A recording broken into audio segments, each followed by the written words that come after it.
Hey everybody, I wanted to make a video that I think it's been on my mind. I think it's very important. I think I didn't cover it fully in my previous video or two, and the video is about overcoming and dealing with low self-esteem and low self-love. So first of all, what comes to my mind is what's more important about acting out, like buying yourself flowers or treating yourself to a massage. What's more important than acting out some behavior, that's more like a symptom of feeling good about yourself.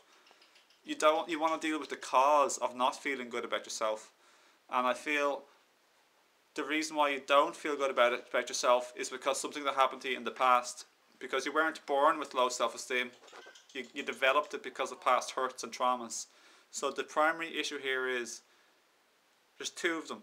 The primary issue is you want to express and release the pain and the hurt you felt from the past on the occasions where somebody made you feel unimportant or not loved or not cared for, or insulted you, or just made you feel like made you feel like you're not important or valued. So the second thing is you don't want a whole lot of thoughts putting yourself down in your head, making yourself feel bad, giving out to yourself, criticizing yourself. So that's the second thing. This is the combination which will make you become free and light again. The cessation of all of these negative, critical thoughts about yourself. And very importantly, you want to really cry probably. You want to do a lot of crying.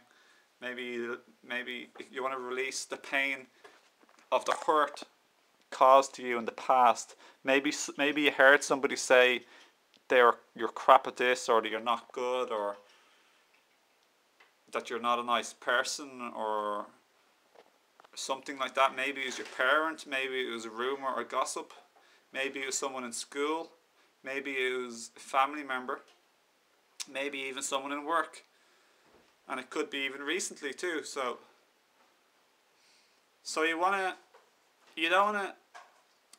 there's no point in trying to be nice to yourself if you're not dealing with these fundamental two issues. So right now, you can if you have these self-critical thoughts, work at flipping them around the place. Say, I am lovely and wonderful and brilliant and amazing and pretty and nice and gorgeous and deserving of love. And if you hear the negative voice in your head saying, I don't deserve this, I'm no good, then you can kind of just smile and laugh at that a little bit. You know it's not serving you, that thought, and you know it doesn't have a true fundamental basis of truth. It's just somebody that you've picked up. Somebody might have said it to you and now you've picked it up. So you can let go of that. You can switch your thoughts, change your thoughts, be aware of your thoughts now, and do the good thoughts, the lovely good thoughts, like how great you are, and have fun with it. Second of all, you're going to have to sit down and do some good crying probably. No more. This can apply to any emotion. So no more avoiding yourself, avoiding the emotions. No more distracting yourself from the emotions. No more overriding or pretending the emotions aren't there and continuing on anyway. Feel the fear and do it anyway. It's a good one.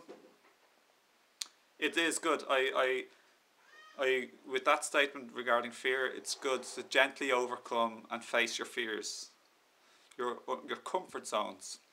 That's good. But when it comes to like stuff like sadness or anger or low self-esteem, that's a sadness, that is. A feeling of low self-worth, like you don't want to override this. You want to feel it and cry. Crying is a beautiful thing. We've been conditioned so much about crying, but it's beautiful. It's a release and it's a healing. It's not a bad thing. Another thing, you might have been told, if your parents were giving out to you, or if somebody was saying to you in the past, like you're no good, and then you're developing a low self-esteem, and then you start to cry. This is what Sally was saying to me. Then maybe somebody was saying, like, don't you cry, like, cover your mouth, don't you cry, like, you're not supposed to be crying, or we don't like you crying. You're being told that crying is bad. It's not though. You're even being told to stop your healing mechanism, crying. So get on board with the crying. It's such a beautiful thing. It's like you're gonna feel so good. Just cry. And let's try and figure this out as well, okay? You could try and fish up the hurt if you want. Look at it. Like, let's say, you know, back in the day, a few years ago or a few months ago, somebody said to you, you're a worthless piece of so-and-so or something. And maybe it was your mother when she was in a bad mood or drunk or something like that. Could have been someone in school. You can, if you want to stimulate healing, you can look back on that event and just remember, how did that make you feel? And you're it's like it's like the hurt is lodged inside of you, and now you're just like poking at the hurt. You're poking it a little bit. You're stimulating it to start to move for its release.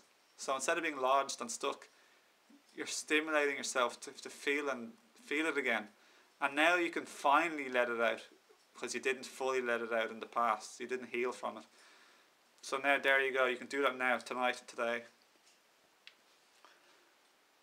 for full healing, and repeat this process of crying if it's, and there you go. There you can do it. And you can, if laughter comes to you naturally, laughter can come in the healing process too. It's a release, so that might come to you.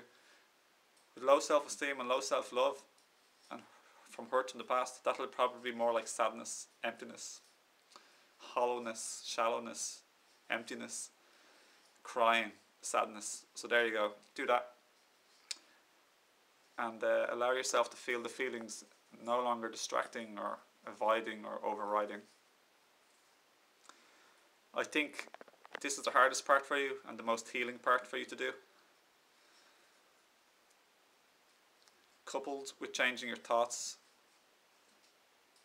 coupled with realizing the thoughts that you're not lovable or not worthwhile. You can know, when you know that these aren't true, that's okay. You can drop them pretty easily. You can even start switching your thoughts, but the deep work is really about crying and surfacing up the hurt and letting it out, and then you're going to feel so much better. So then you're going to naturally automatically progress to a state of behaving kindly, nicely to yourself. So you won't be always loving and helping other people to the exclusion of yourself. Now you'll naturally automatically be more forthcomingly nicer and friendlier and kinder to yourself. It'll be a natural effect of you dealing with the cause that happened before, the causes. Sometimes people who feel this lack of self-esteem or self-love, they may possibly be always trying to help other people. This can be a distraction to the feeling that they feel within themselves. So you want to get focused on yourself and allow yourself to feel the pain and to release it. So there you go. I hope this helps. I think this kind of covers it. Sally, were you listening to what I was saying? Yes, anything else I could add?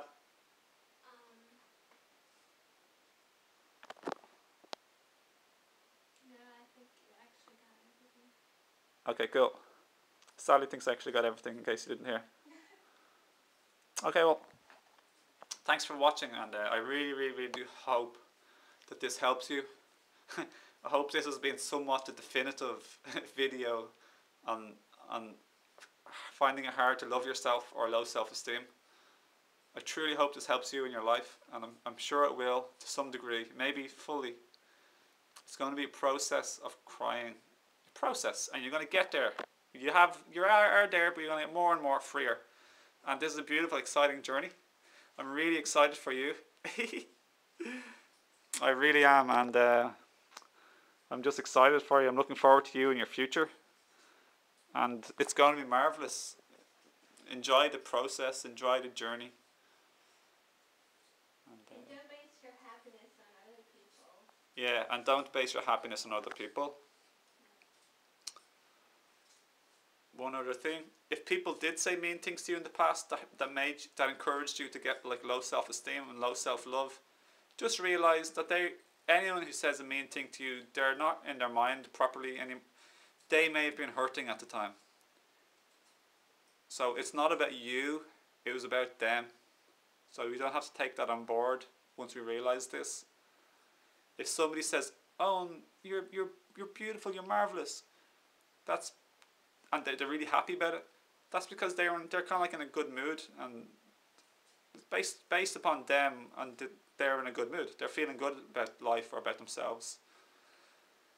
But if they're all like sad and depressed or angry or irritated, they probably won't be friendly to me. They won't be able. They'd be critical of me. So it's not about me. It's about them and their current emotional state, their current perceptions in life, how much pain they have. If they've been treated well that day or treated poorly that day. If they're tired, if they're on drugs, if they have a good relationship with their wife or their husband, etc., etc. So it's about them and it's not about you. So we don't need to take to heart what people say to us. Or behind. Thank you, Sally. Isn't lovely? Sally's a lovely addition to the video. Thanks, babe. Oh, God. Exactly. Or if someone's gossiping or rumouring behind our backs or talking about us behind our back, nor do we need to take that to heart either. Yeah, we don't. That's them. It's not you. It's all about them. For example, if I'm feeling good and I am generally feeling good, I'm not going to be saying bad things about people behind the back. I'm going to be saying nice things about people behind the back. Behind our back. I'm going to be saying nice things. So there you go. That's a help for you to release what people have said about you in the past or to you. Okay. Love crying. Best thing in the world. It's all about crying. It's all about non-avoidance, non-distraction. It's all about releasing. Alright. Babe? Beautiful babe. Say goodbye. Bye. Okay. See you as well. Thanks.